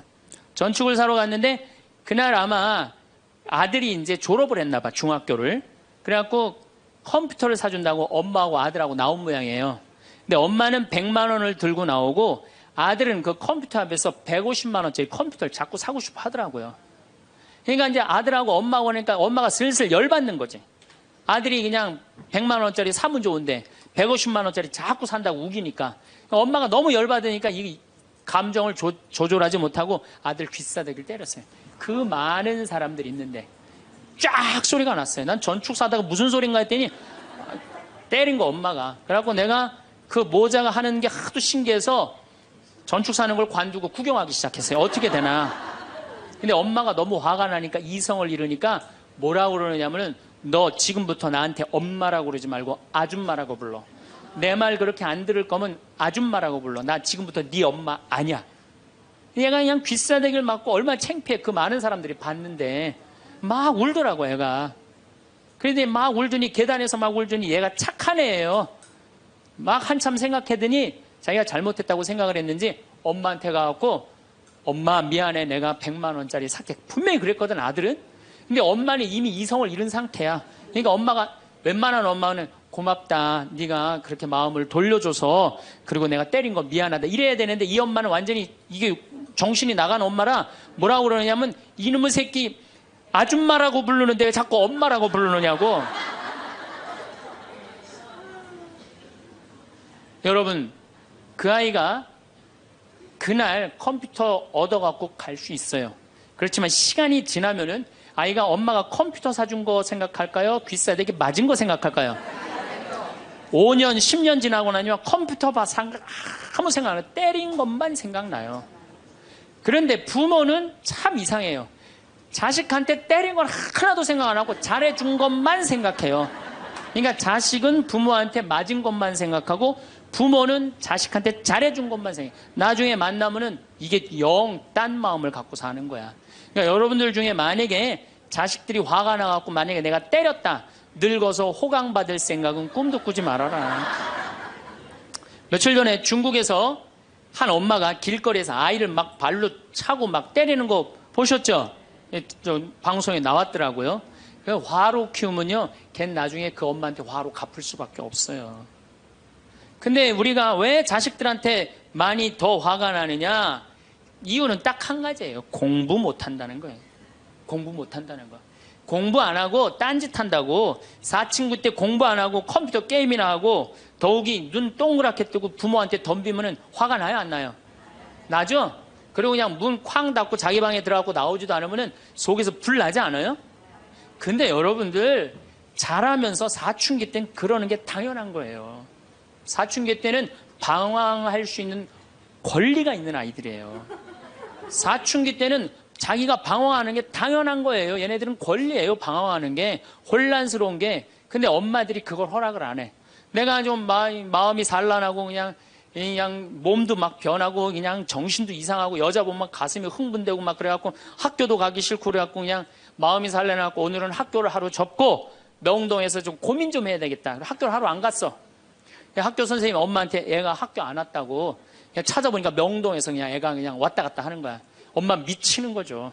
엄마 뭐라 그래? 예, 너 방황은 나중에 지금 공부하고 방황을 엄마가 명동에서 대신해 줄 테니까 너는 지금 뭐 해야 돼? 공부해야 돼. 얘는 방황할 자격도 없는 거예요, 우리나라 애들은. 우리나라 애들은요, 부모를 마귀로 보는 거, 마귀로. 자기를 괴롭히는 마귀로 보는 거예요. 부모가 어디 있어요. 사실은 여러분들 자식들한테 욕심만 포기하면요, 자식들하고 싸울 일 하나도 없어요. 사실은 내 자식이 몸으로 살 놈인지 머리로 살 놈인지 빨리 판단해야 돼요. 우리 집에 이것도 한 3년 전 얘기인데 요셉이가 왔어요. 고등학교 졸업하고 대학을 떨어진 아이예요. 근데 그냥 대학을 떨어진지 집에서 컴퓨터 게임만 하는 거예요. 엄마가 미치는 거지. 애를 보면 대학도 안 들어갔지, 새벽 4시까지 컴퓨터 게임하지, 낮에는 1시에 일어나지. 그냥 미치는 거죠. 그래갖고 나한테 데리고 왔어요, 강원도 평창에. 근데 살이 얼마나 쪘는지 애가 살이 너무 찐 거예요. 그래갖고 그냥 살이 쪄갖고 이 눈두덩이가 안 보이는 거예요. 신부님, 우리 애가 문제라고, 공부는 안 하고 컴퓨터 게임만 한다고. 그래갖고 그냥 내가 애를 보니까 이 눈두덩이, 찢어진 눈두덩 사이로 걔 눈을 자세히 들여다보니까 애는 문제가 없더라고요, 애는. 근데 애가 살이 얼마나 쪘는지 100kg인지 110kg인지 120kg인지 130kg인지 알 길이 없는 거야. 왜? 우리 생태마을의 저울은 100kg까지 밖에 재는 게 없거든. 올라가면 막 뱅글뱅글 도는 거야, 저울이. 그래서 내가 고추 빨 때 방앗간에 나갈 때 달아봐라. 그래서 달아봐.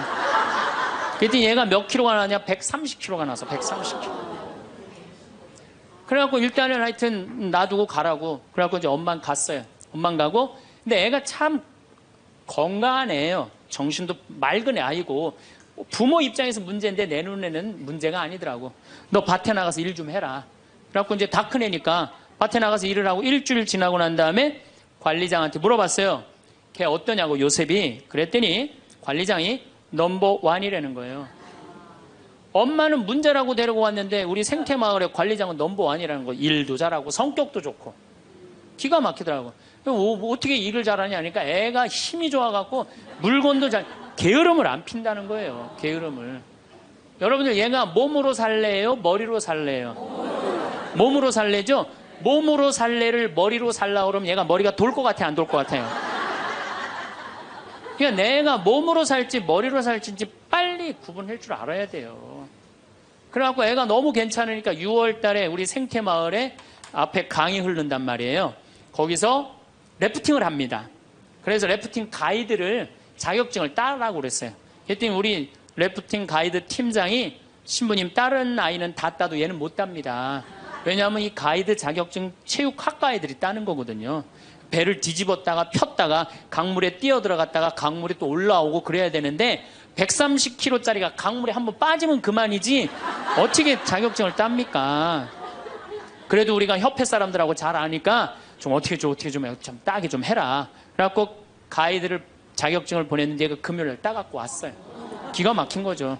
어떻게 땄냐고 그러니까 그 주간에 비가 오지 않아갖고 배가 강바닥에 단 거야. 그래갖고 그냥 들어왔다 나갔다 자격증 따갖고 왔어요. 그리고 아이가 가이드를 하는데 인기가 최고예요. 최고. 너무너무 잘하는 거 아이가. 그래갖고 이제 9월 달에 엄마가 와서 보니까 아들이 130kg짜리니까 116kg가 된 거야. 살이 홀쭉 빠지고 눈빛이 초롱초롱해진 거야. 그러니까 엄마가 가자 공부하러.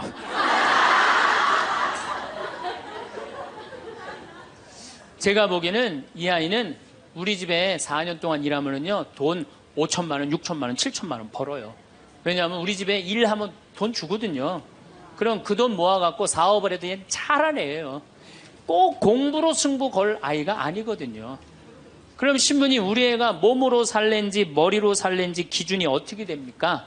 반에서 10등 안에 안 드는 놈들은요 다 몸으로 살 놈들이에요. 여러분들 자식들 중에 반에서 10등 안에 안 드는 애들은 다 몸으로 살 애들이야. 독일은 초등학교 졸업하면서 중학교 올라가면서 갈릅니다. 대학 들어가래 아니면 기술 배우래. 그래갖고 갈러도 학교 선생님이 갈러놔도 우리 애가 왜 이 머리가 나쁘냐 이렇게 따지는 부모 하나도 없대요.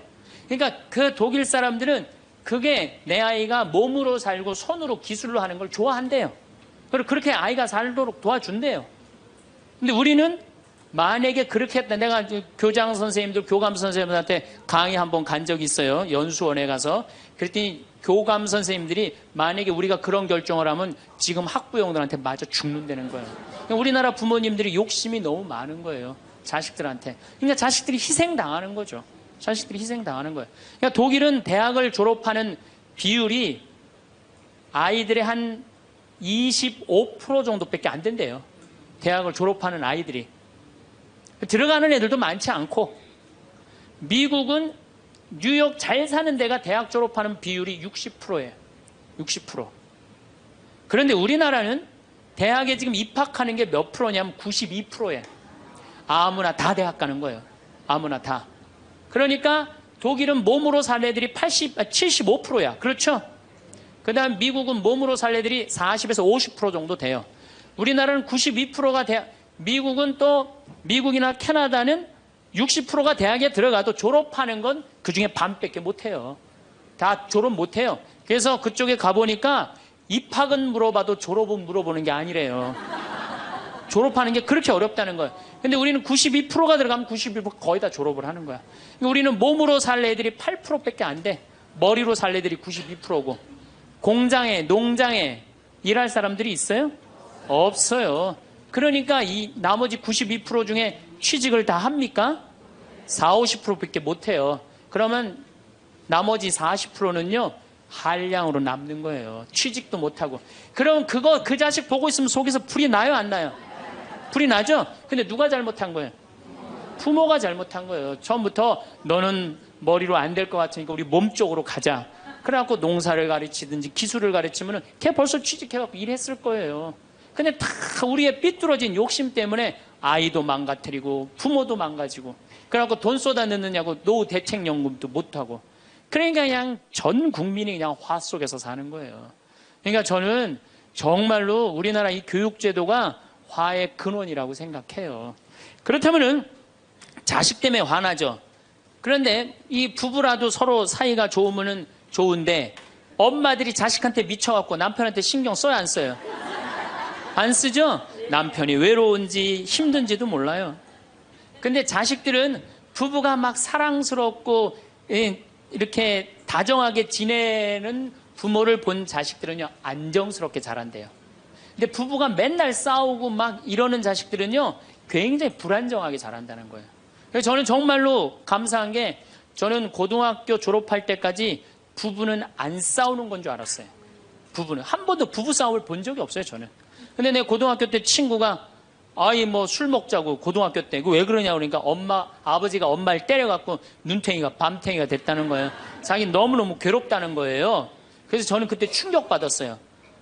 어떻게 부부가 싸우느냐 그런 충격을 받았어요, 저는. 왜냐하면 나는 우리 어머니 아버지 싸우는 걸 한 번도 못 봤거든요. 그래서 내가 그 얘기를 얼마 전에 우리 형제들이 다 모였을 때 나는 어머니 아버지 싸우는 걸 한 번도 못 봤다. 그랬더니 우리 형제들이 이구동성으로 딱 한마디 하더라고요. 신부님이 집에 붙어 있은 적 있어야지 그걸 보는 거 아니냐.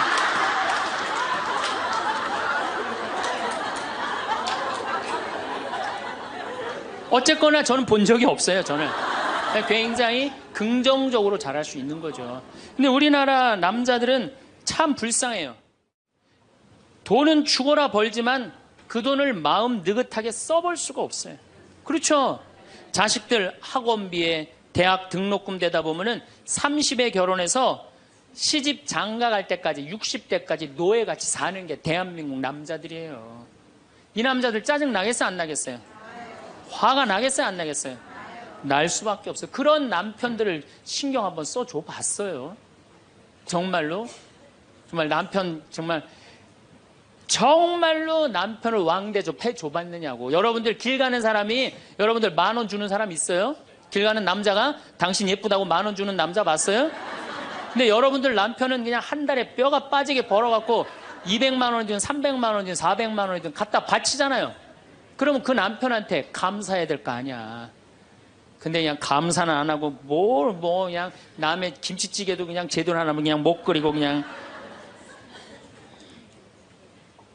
자식이라고 있는 거 학원 다니다 보면은 밤 12시에 얼굴 보기도 힘들어요. 아버지가 자식을 키우고는 있지만은 다정한 자식을 구경하기가 힘들어요. 또 사춘기만 되면 이 자식들이 아버지한테 부드럽게 합니까? 반항하고 틱틱거리고 그러면은요, 우리나라 남자들은 갈 데가 없는 거예요. 그래서 40대 남자들이 자살률이 세계에서 1위인데 우리나라 여자보다 몇 배가 많이 죽느냐면 3배가 많이 죽어요.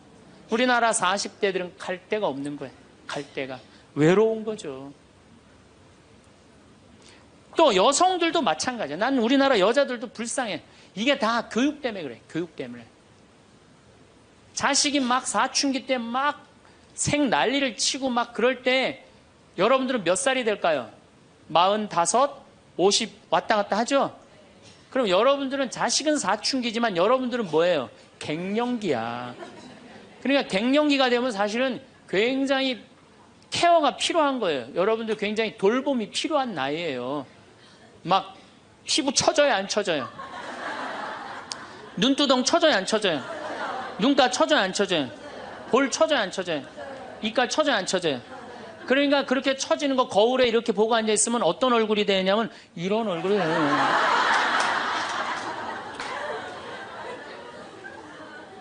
사람은요, 눈가가 올라가야지 이쁘고 입가가 올라가야지 이쁘거든요. 그러니까 이제 50이 되면은 이쁜 게 하나도 없는 거야. 그러니까 젊은 여자들이 이쁘게 보이려고 화장할 때 어떻게 연필을 막 위로 그리잖아, 이렇게. 근데 50이 되면 연필로 그려도 결국은 어떻게 돼요? 끝이 떨어지잖아요.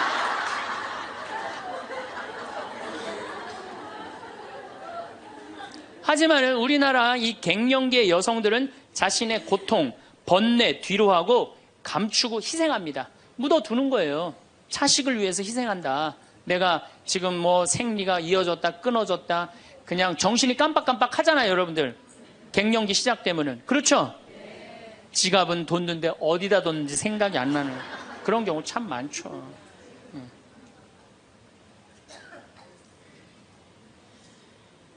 그러니까 자기만 희생한다고 생각을 하니까 화가 나는 거예요. 화가 나는 거. 더욱이 50이 되면은 뭐에 걸리느냐? 빈둥지 증후군에 걸려요. 자식 공부하러 나가고, 그렇죠? 남편 돈 벌러 나가고, 자기는 50 되면은 아무도 옆에 없는 것 같은 외로움 속에 자기가 이제 빠지는 거죠.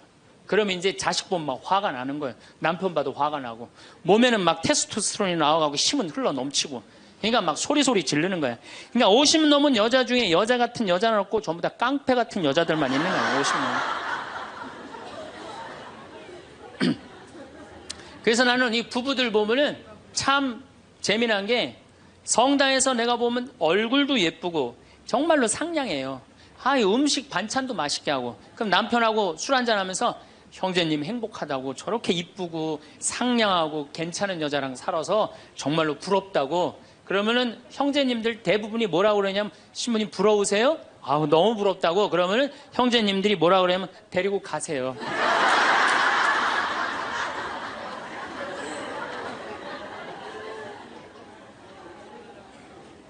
그래서 부부가 서로 사랑하지 못하고 자식하고도의 애정을 쌓지 못하고, 그러니까 우리가 이제 화가 꽉 차 있는 거예요. 그러니까 이 화가 꽉 차 있으니까 정말로 상상하지 못하는 일들이 벌어지는 거. 우리 사회 안에서 막 서로 죽이고 뭐 내다 버리고 뭐 이런 일들이 벌어지는 거죠. 그러면은 화가 나면은 어떻게 이 화를 컨트롤을 해야 되느냐, 화를 다루어야 되느냐, 지금부터 그 얘기를 말씀드리겠습니다. 여러분들, 화가 나면 예수님만 보면 돼요. 우리가 인생이 답답할 때 누구만 보면 돼요? 예수님만 보면 됩니다. 요한복음 8장에 가늠한 여자 얘기가 나옵니다. 자, 요한복음 8장에 가늠한 여자 얘기가 나와요. 당시 2000년 전에 여자가 가늠을 했다. 이건 당시 중동 지역에서는 어떻게 했느냐면 돌로 쳐서, 그 여자가 돌에 맞아갖고 쓰러져갖고 돌 무더기를 만들어서 죽여요. 이번에도 중동에서 그런 일이 있었죠. 사진을 보니까 진짜 돌 무덤을 만들어 버리더라고요. 근데 이 여자가 간음을 하다가, 이번에 이 중동에서 그런 분은 남자하고 팔짱 끼고 나갔는지 그냥 외출했다고 그거 이유 하나로 그 처벌을 당했어요. 근데 이 여자는 현장에서 붙잡혔어. 중동에서 이 여자들은요, 다 싸고 다녀요. 그만큼 여자를 사람 취급을 안 해요. 그런데 이 여자가 간음을 했어. 그러니까 남자들이 막 화가 날 것 같아, 안 날 것 같아요? 너무너무 화가 나는 거지. 이 여자는 여러분들 예뻤겠어요, 안 예뻤겠어요? 예뻤을 거예요. 왜냐하면 당시에 간음을 한다는 건 목숨을 걸었기 때문에. 이 여자 몸매는 어땠을 것 같아요? S라인에 S라인. 이게 벤지 엉덩이인지 구분도 안 되는 여자고 간음할 수가 없어요.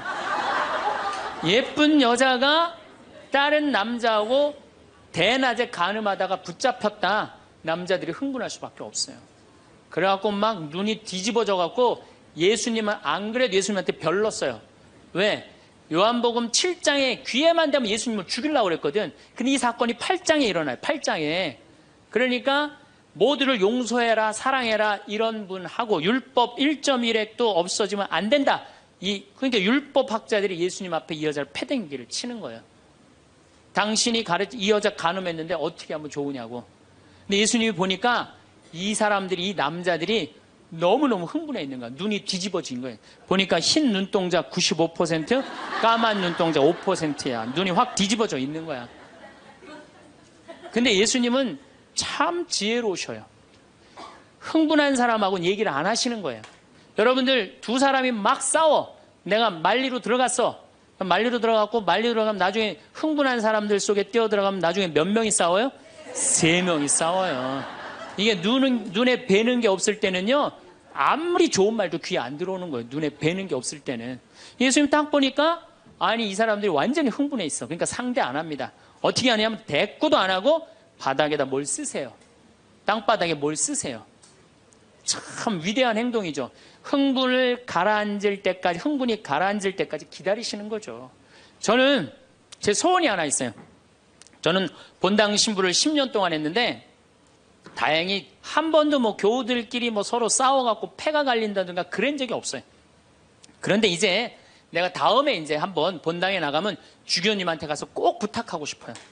주교님한테 나는 어떤 본당에 나가고 싶냐고 부탁을 하고 싶냐면은, 성당이 2패로 나눠져갖고 머리통이 터지게 싸우는 본당에 나 보내달라고. 내가 꼭 하고 싶은 게 있어서 그래요. 뭘 하고 싶으냐면은, 내가 이제 머리통이 터지게 싸우는 본당에 발령받아 갔단 말이야. 딱 발령받아 가면은 양쪽 회장들이 딱 올 거 아니에요. 신부님, 저치들이 우리 성당 돈 다 빼먹었다고. 또 이쪽 회장들은 저치들이 우리 성당 분위기 다 깬다고 시시비비를 가려달라고 흥분이 돼갖고 오면은, 나는 아무 말도 안 하고 사제관 방바닥에 뭘 써보고 싶어. 나 그거 꼭 해보고 싶어요. 여러분들도 만약에 남편이 나하고 얘기 좀 하자고 남편이 흥분돼갖고 너 왜 우리 어머니한테 그렇게 못되게 대하느냐 그래갖고 싸우자고 문을 열고 딱 들어가고 딱 봤는데 남편이 흥분을 했어. 눈동자를 보니까 흰 눈동자 95%, 까만 눈동자 5%야. 그러면은 부인이 그래 나도 할 얘기가 많다 해보자. 그러면은요 어떻게 될 것 같아요? 싸우고 귀싸대게 맞게 돼 있어요. 왜? 말로 싸우면요 남자는 여자를 못 이겨요. 남자는. 왜냐하면 여자는 하루에 25,000마디를 하고 남자는 하루에 15,000마디밖에 못 하거든요. 그러니까 말로는 여자를 이길 수가 없어요. 나는 우리 신부들 중에 수녀님하고 싸운 신부들 중에 수녀님하고 싸워서 수녀님을 이긴 신부를 본 적이 없어요.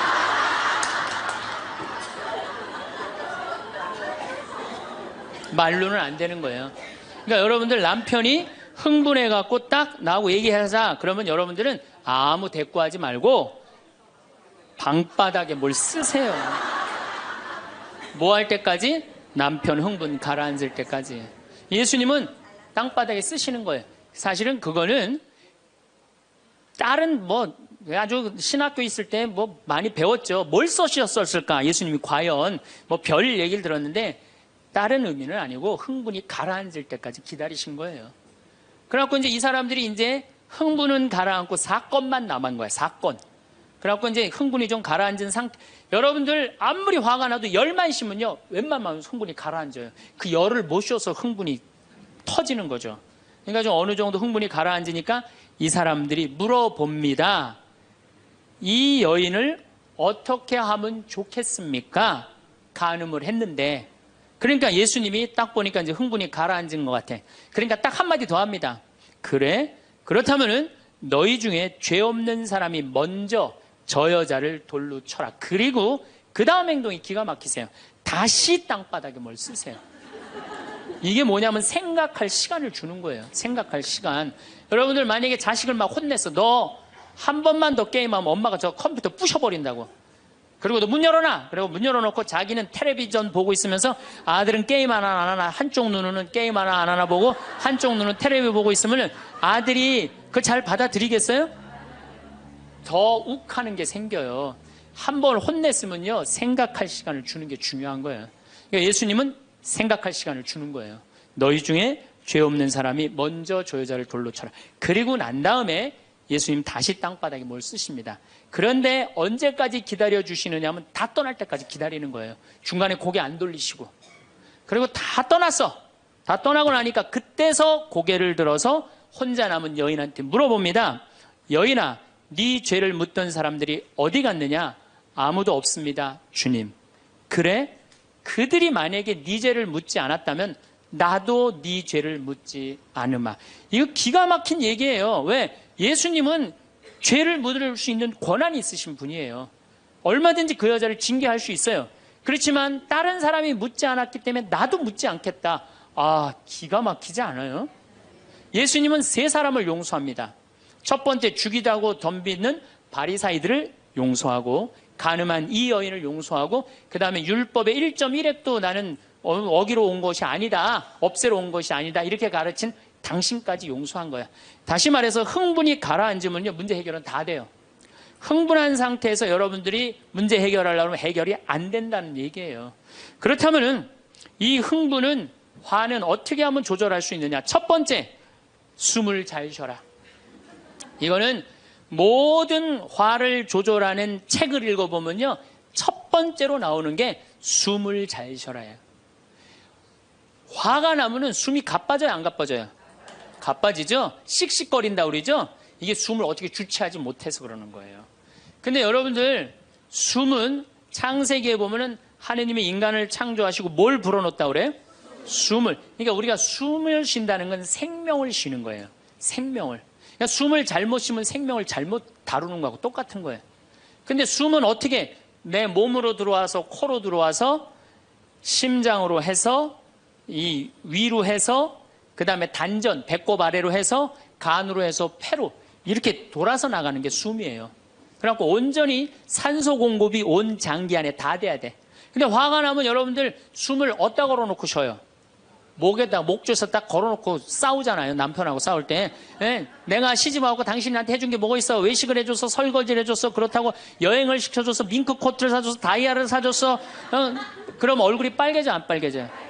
왜 빨개지느냐면 이게 내려갔다 와야 되는데 여기만 딱 차 있으니까 점점 풍선처럼 부풀러 오르는 거예요.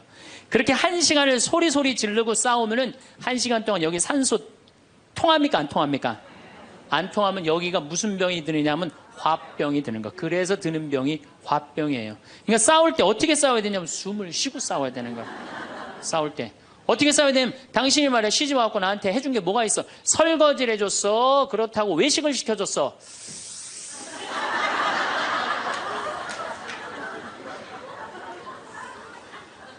그렇다고 나 밍크 코트를 사줬어. 아니면 다이아를 사줬어. 당신 나한테 해준 게 뭐 있어? 내 시집 와서 고생만 했지.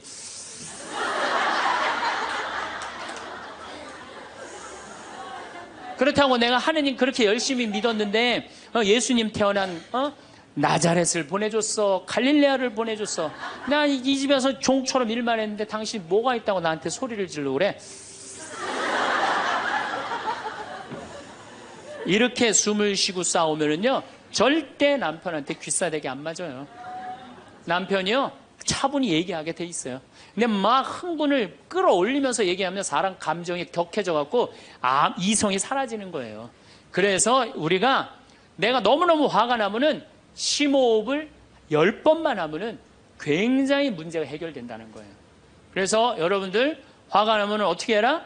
숨을 잘 쉬어라. 두 번째, 화가 나면 어떻게 해라? 걸어라. 걷는 게 아주 중요합니다.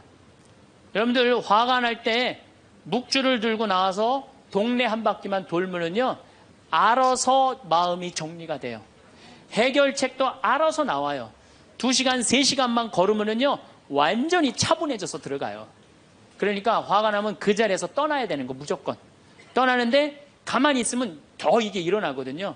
그래서 이 꼼포스텔라라고 스페인의 야고보 성인 무덤 가는 800km 그게 세계적으로 그렇게 인기가 좋은 게 왜 인기가 좋으냐 하면은 그 걸으면서 사람이 치유가 다 되고 마음 정리가 다 되기 때문에 그러는 거예요.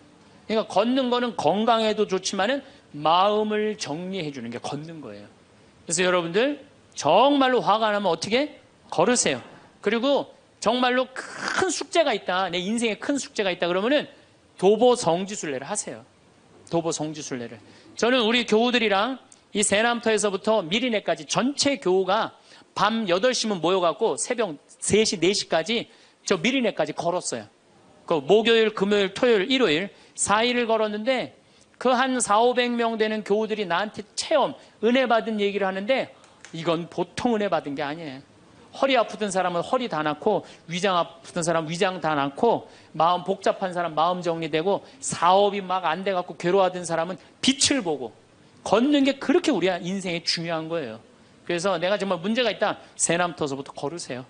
세남터 우리 김대건 신부님 시신 모시고 미리네까지 원선시호 할아버지가 그땐 청년이었지만 갔잖아요. 그 생각하고 걸으면은요 여러분들 은혜 많이 받으실 거예요. 그러니까 화가 나면 어떻게 해라? 숨을 잘 쉬고 그 다음에 어떻게 해라? 걸어라.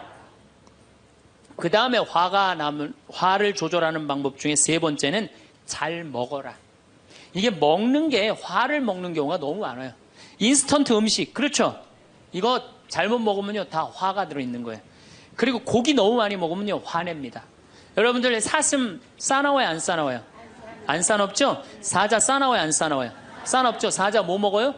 고기 먹죠? 사슴 뭐 먹어요? 풀 먹죠? 내 아들이 나한테 덤비는데 막 리모컨 던지고 막 자기 막 방문 부시고 그러면은요 애가 성격이 나빠서 그런 게 아니에요. 아 내가 고기를 너무 많이 먹여서 그렇구나. 그래갖고 걔를 뭘 먹이냐면 6개월 동안 풀만 먹여보세요. 6개월만 지나면 완전히 온순해집니다. 그리고 여러분들 우리가 먹는 게 화가 너무 많아요. 아주 비근한 예를 하나 드릴게요. 달걀을 예를 드릴게요. 달걀을 여러분들 닭들 어떻게 달걀을 낳아요? 우리 지금 여러분들 보통 드시는 닭들 다 가둬놓고 하죠? 재웁니까 안 재웁니까? 안 재우죠? 재우지도 않죠. 공간이 조그맣죠. 스트레스 받으니까 옆에 닭 막 좁니다. 부리로. 그러니까 어떻게 하냐면 부리를 잘라요. 못 쪼개. 그런 닭들이 놓는 달걀은 화가 들어있을까요? 안 들어있을까요? 화가 들어있는 거예요. 그런 음식들이 자연적이지 않은 음식들이 반자연적인 음식들을 우리가 먹는 게 문제예요. 우리 닭들은 내가 300마리 키우는데 막 날아다니면서 놓는 알들은 벌써 향이 좋아요. 딱 깨서 먹으면 아주 고소하고. 그런데 일반 그 시중에서 이렇게 사는 닭들은 막 약간 좀 비리고 이런 냄새, 그 스트레스 받는 거예요. 그럴만큼 먹는 게 중요한 거예요. 그래서 자연식이라는 게 우리한테 그래서 중요한 거예요. 그래서 이 화도 커피 많이 먹으면 막 심장 두근두근 거려요, 안 거려요? 그런 상태에서 화나는 일이 있으면 폭발합니다. 그러니까 먹는 게 아주 중요하다. 네 번째, 우리가 화를 잘 다스리려면은 이게 음양의 조화, 인생을 좀 즐길 줄 알아야 돼. 인생을. 하느님이 6일 일하고 7일째 쉬셨어요, 안 쉬셨어요? 쉬셨죠? 그럼 여러분들도 일하고 쉬어야 돼, 안 쉬어야 돼요? 쉬어야 돼요. 근데 우리는 잘 안 쉬어. 하느님이 태양도 동그랗고 달도 동그랗고 산도 동그랗고 사람 머리도 동그랗고 이렇게 동그랗게 만들어 놓으신 이유는 동그랗게 살라고 그런 거예요. 그런데 우리 평창에 내가 생태마을에서는 운전하고 읍내에 나가면은 한 번도 빵빵거리는 소리를 못 들어요. 근데 서울만 딱 오면은 여긴 다 네모나고 삐죽해. 그러니까 네모나고 삐죽한 거 보는 사람들 딱 1초만 늦게 출발해도 빵빵거리고 난리도 아니에요. 그러니까 여러분들 음양의 조화를 잘 이루어야 돼요. 남녀 뭐 쉬는 거 이런 게 굉장히 중요한 거거든요. 그래서 좀 어디 가서 그러니까 우리 생태마을 같은데 1년에 일주일씩 와서 조용히 기도하고 쉬고 가면은 영혼이 편안한 거죠. 그러니까 여러분들 지금 나이 60 드신 분들 60년 일했으면 나머지 인생은 즐거워야 돼, 안 즐거워야 돼? 즐거워야 돼. 그러니까 그런 음양의 조화를 잘 해야 된다. 다섯 번째, 제일 중요한 거, 화가 안 나는 최고 좋은 길은 뭐냐면 자기 자신한테 잘해주면 돼요. 내가 행복하면 절대 화 안 납니다. 얼마 전에 우리 집에 대장암으로 온몸에 퍼져서 돌아가신 분이 계세요. 자매님이 나보다 1살 많은데 죽기 일주일 전에 나를 딱 끌어안고 울면서 이런 말을 했어요. 신부님, 나는 내가 이제 곧 죽을 것 같은데 나는 남편한테도 안 미안하대요. 왜 안 미안하냐면 남편 평생 집 돌본 적이 없대요. 그래서 하나도 안 미안하대요. 그리고 자식한테도 안 미안하대요. 왜? 대학까지 자기가 이 빌딩 청소해갖고 대학까지 졸업시켰대요. 그런데 누구한테 미안하냐면 자기한테 미안하대. 자기는 이 47년을 살면서 한 번도 고생만 했지 자기 맛있는 고기를 사준 적도 없고 자기한테 예쁜 옷을 해입힌 적도 없고 좋은 데 구경시켜준 적도 없다는 거야. 그런데 지금까지 고생만 하다가 떨컥 병에 걸려서 죽는다는 거예요. 그래서 자기한테 너무너무 미안하다는 거예요. 근데 이제 죽는다는 거예요. 자기한테 한 번도 잘해준 적이 없는데 너무 자기한테 미안하다는 거예요. 여러분들한테 잘해줘야 될 것 같아요? 안 잘해줘야 될 것 같아요? 괜히 그냥 참고 인내하면서 승질은 승질대로 부리고 그러실 필요 하나도 없어요. 이제 여러분들한테 맛있는 거 있으면 사주세요. 그렇죠? 예쁜 옷 있으면 사 입히고 여러분한테 좋은 데 있으면 구경도 좀 시켜주고 저는 저한테 잘해줍니다. 왜 잘해주느냐 하면은 나는 본당을 떠나 있기 때문에 본당 총회장님도 없고 부회장님도 없고 성무회장님도 없어요. 그러니까 나 고기 먹고 싶으면 사주는 사람 아무도 없어요. 내가 고기가 먹고 싶으면 내가 사줘요. 베네딕토 고기 먹고 싶냐? 가자. 내가 오늘 사줄게. 난 내가 데려와서 내가 사줘 나한테. 그러니까 스트레스 받는 일이 없는 거예요. 남한테 섭섭한 것도 없고. 그래서 제가 항상 하는 얘기지만 집에서는 엄마가 행복해야 돼. 그래야지 자식이 행복한 거예요. 집에서는 아내가 행복해야 돼. 그래야지 누가 행복해? 남편이 행복한 거예요. 집에서는 며느리가 행복해야 돼. 그래야지 누가 행복해? 시어머니가 행복한 거예요. 그러니까 여기 계신 여러분들이 행복해야지 대한민국이 행복한 거예요. 이제는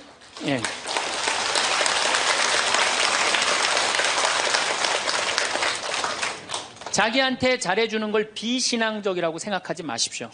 온 세상을 얻는다 해도 자기 목숨을 잃으면 아무 소용이 없다. 그러셨죠? 그러니까 여러분들한테 잘해주시고 내가 행복해야지 그 행복을 가지고 온 세상에 나눠줄 수 있다는 사실 잊지 마시고 여러분들 행복하시기 바랍니다. 감사합니다.